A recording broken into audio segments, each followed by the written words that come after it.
Bueno, nosotros les vamos a hablar del calorífero superficial.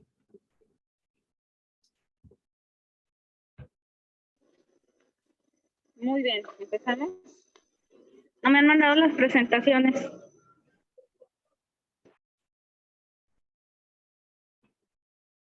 Bueno, la crioterapia, esta es también llamada la utilización terapéutica del frío y va a tener aplicaciones clínicas en rehabilitación y en otras áreas de la medicina. Esta se utiliza fuera del ámbito de la rehabilitación, fundamentalmente para combatir el crecimiento de tejidos malignos y no malignos. En este se van a utilizar temperaturas muy bajas y el frío se suele aplicar directamente sobre el tejido que se va a tratar. En la rehabilitación se utilizan temperaturas moderadamente bajas para controlar ya sea la inflamación, el dolor y el edema. También puede ser para reducir la espasticidad, para controlar los síntomas de esclerosis múltiple y para facilitar el movimiento. La crioterapia va a ejercer sus efectos terapéuticos al actuar sobre los procesos hemodinámicos, neuromusculares y metabólicos. Los efectos del frío vamos a tener efectos hemodinámicos, como el descenso inicial del flujo sanguíneo. Generalmente, si se aplica el frío sobre la piel, esto causa una constricción inmediata de los vasos cutáneos y una disminución del flujo de sangre. Esta vasoconstricción persiste siempre que la duración de la aplicación del frío está limitada a menos de 15 a 20 minutos y la vasoconstricción y la disminución del flujo de sangre que es producida por esta crioterapia es más intensa en la zona donde se aplica el frío porque es en la zona donde el descenso de temperatura va a ser mayor. La activación de los receptores cutáneos del frío estimula directamente la contracción del músculo liso de las paredes de los vasos y el enfriamiento de los tejidos disminuye la producción y liberación de reguladores de la vasodilatación como son la histamina y las prostaglandinas, dando lugar a una vasodilatación reducida y la disminución de la temperatura del tejido causa también una activación refleja de las neuronas simpáticas y que se causa una vasoconstricción cutánea en la zona que se está exponiendo al frío. Cuanto menor va a ser el flujo de sangre, que ve reducida su temperatura y menor será el efecto de enfriamiento sobre otras zonas del sistema circulatorio.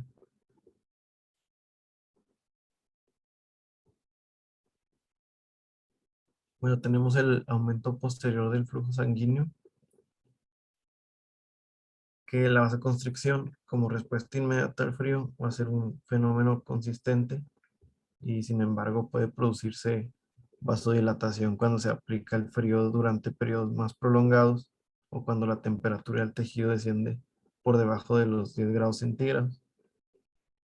Este fenómeno se le denomina vasodilatación inducida por frío y lo escribió Lewis por primera vez en el 1930. Es- Esta vasodilatación inducida por frío es más probable que ocurra en las zonas distales de las extremidades, como pueden ser los dedos de las manos o de los pies, con aplicaciones de frío a temperaturas por debajo de 1 grado durante más de 15 minutos. Y aunque la magnitud de la vasodilatación es normalmente pequeña, en situaciones clínicas donde se debe evitar la vasodilatación, generalmente se va a recomendar la aplicación del frío con un límite de 15 minutos o menos, especialmente cuando se traten en zonas distales de las extremidades.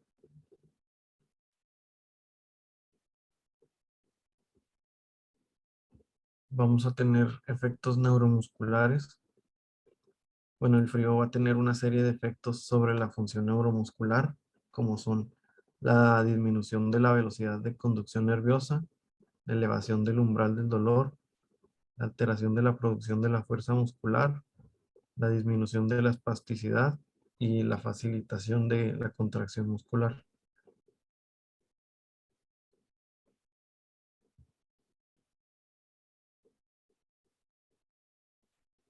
La disminución de la velocidad de conducción nerviosa, bueno, cuando se desciende la temperatura del nervio, la velocidad de conducción nerviosa disminuye en proporción al grado y a la duración al cambio de temperatura.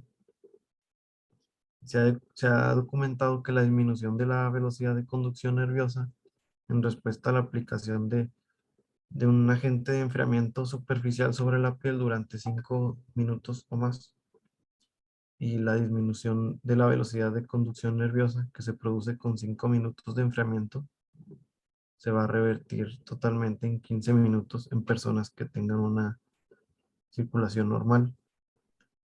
Sin embargo, después de 20 minutos de enfriamiento, puede que se necesite 30 minutos o más para que se recupere la velocidad de conducción nerviosa como resultado de una disminución mayor de la temperatura que es causada por la duración del enfriamiento mayor. Y el frío pues puede disminuir la velocidad de conducción tanto de los nervios sensitivos como de los motores.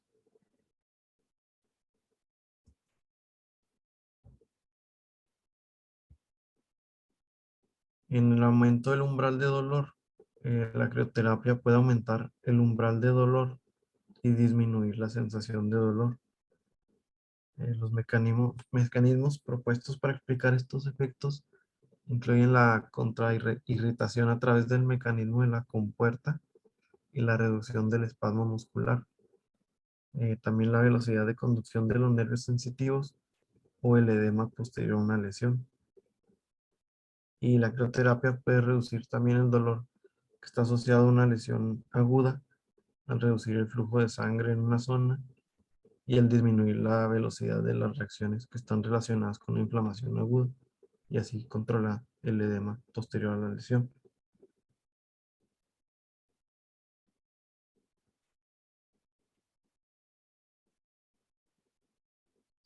Bueno, la alteración de la fuerza muscular, bueno, dependiendo de la duración de la intervención y del momento en el que se realiza la medición, a la crioterapia se le han asociado tanto aumentos como disminuciones de la fuerza muscular.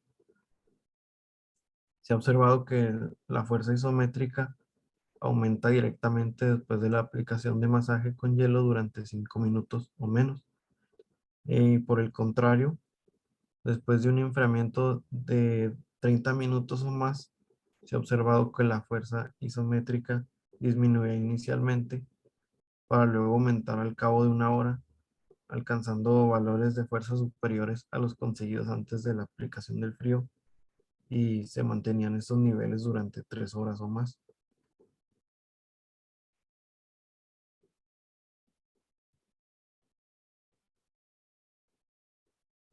En la disminución de la espasticidad, bueno, cuando se aplica correctamente, la crioterapia puede disminuir de forma transitoria la espasticidad, y se han propuesto dos mecanismos que actúan de forma secuencial para producir este efecto. El primero es una disminución de la actividad de las motoneuronas gamma y posteriormente una disminución de la actividad aferente del uso y del órgano tendinoso de Golgi. También se ha observado una disminución de la amplitud del reflejo del tendón de Aquiles y de la actividad electromiográfica integrada a los pocos segundos de que se aplica el frío sobre la piel.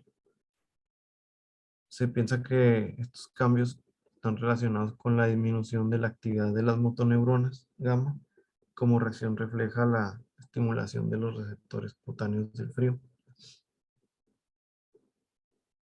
Después de una aplicación más prolongada de frío, con una duración de entre 10 y 30 minutos, se ha observado en algunos pacientes con espasticidad que hay disminución o eliminación transitoria de la espasticidad, también como disminución del reflejo del tendón de Aquiles y reducción de la resistencia a la movilidad pasiva.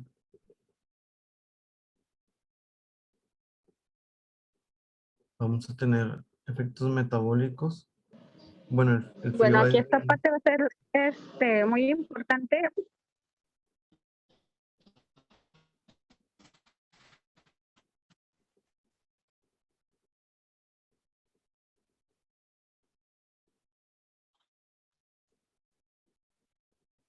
Doctora, se dejó de oír.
Continuamos.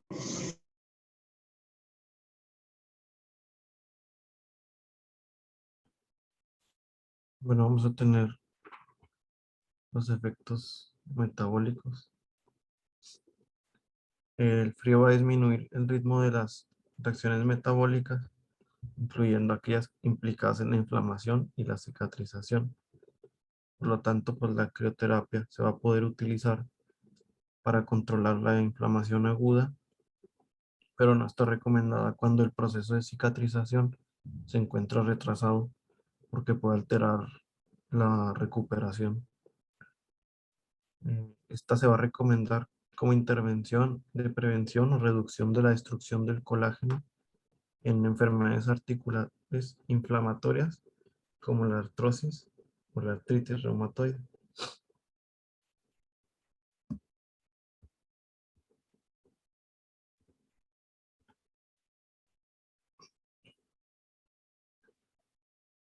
Las aplicaciones de la crioterapia van a ser para el control de la inflamación, eh, que es cuando la disminución de la temperatura del tejido ralentiza la actividad de las reacciones químicas que se producen durante la respuesta inflamatoria aguda, y también reduce el calor, el enrojecimiento, el edema, el dolor.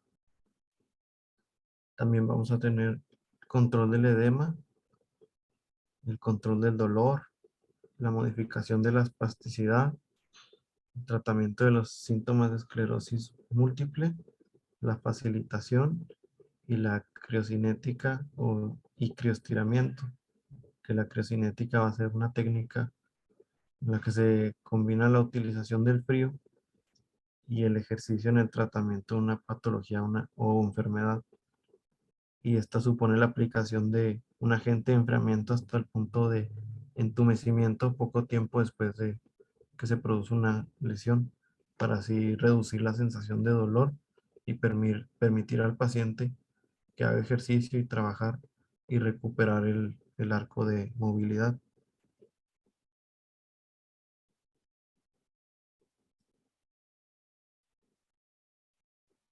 Las contraindicaciones para el uso de la crioterapia son la hipersensibilidad al frío, la intolerancia al frío, la crioglobulinemia, hemoglobinuria paroxística por frío, enfermedad o fenómeno de Raynaud, sobre nervios periféricos que están en regeneración y sobre una zona con mala circulación o con vasculopatía periférica.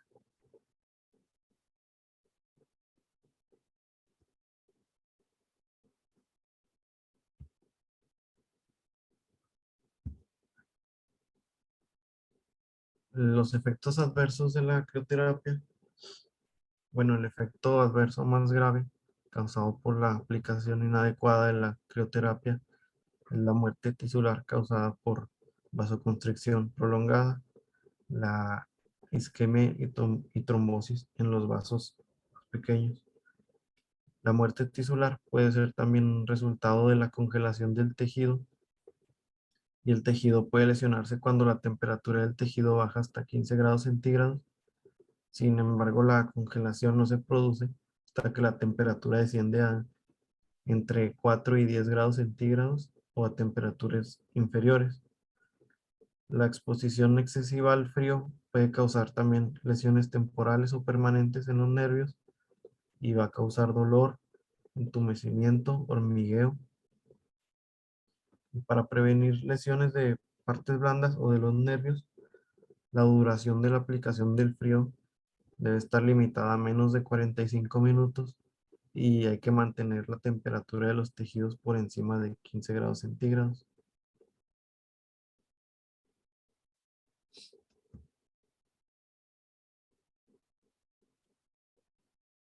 Vamos a seguir con las técnicas de aplicación, que una puede ser la crioterapia general, que esta se puede aplicar usando diferentes materiales como las bolsas de frío o hielo, vasos de hielo, unidades de compresión fría controlada, pulverizadores de crioevaporación, toallas congeladas, agua helada, baños de hidromasaje fríos y baños de contraste.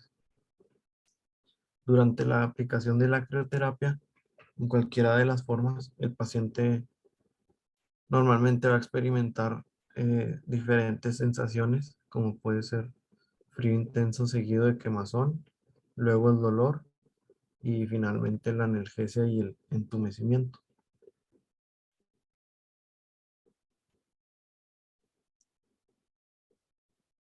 Tenemos la técnica de aplicación de bolsas de frío o bolsas de hielo, que las bolsas de frío se llenan normalmente con un gel compuesto de sílice o una mezcla de solución salina y gelatina, y normalmente van a estar cubiertas con vinilo.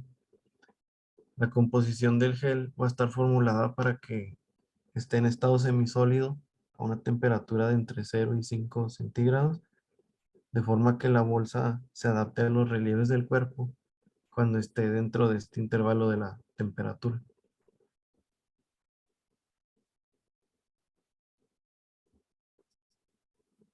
También tenemos la que es masaje con hielo, que se pueden utilizar vasos de hielo o polos de agua congelada para aplicar masaje con hielo. Los vasos de hielo se fabrican congelando vasos pequeños de papel o de styrofoam llenos de agua. Y para usarlos, el terapeuta va a coger el vaso por el fondo y lo pela gradualmente por el borde para exponer la superficie del hielo y lo va a poner en contacto directo con la piel del paciente.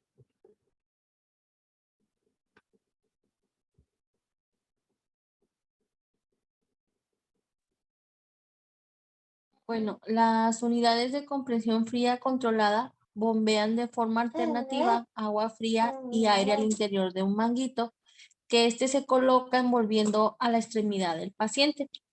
La temperatura del agua puede ajustarse entre 10 grados y 25 grados centígrados para proporcionar el enfriamiento. La compresión se aplica mediante el inflado intermitente del manguito con aire. Las unidades de compresión fría controladas se van a usar sobre todo directamente después de una intervención quirúrgica para controlar la inflamación y el edema posoperatorio, pero también se puede utilizar para controlar la inflamación y el edema asociado en otras circunstancias. Cuando en el posoperatorio el manguito se coloca en la extremidad afectada del paciente inmediatamente después de la intervención, mientras que el paciente está en la sala de recuperación y se manda a la unidad con el paciente a su domicilio para que la pueda seguir usando durante varios días o semanas después de la cirugía. Se ha observado que esta aplicación de frío y compresión de esta forma es más eficaz que el hielo o la compresión por separado para controlar la tumefacción, el dolor y la pérdida de sangre después de una intervención quirúrgica y para ayudar al paciente a recuperar su arco de movilidad.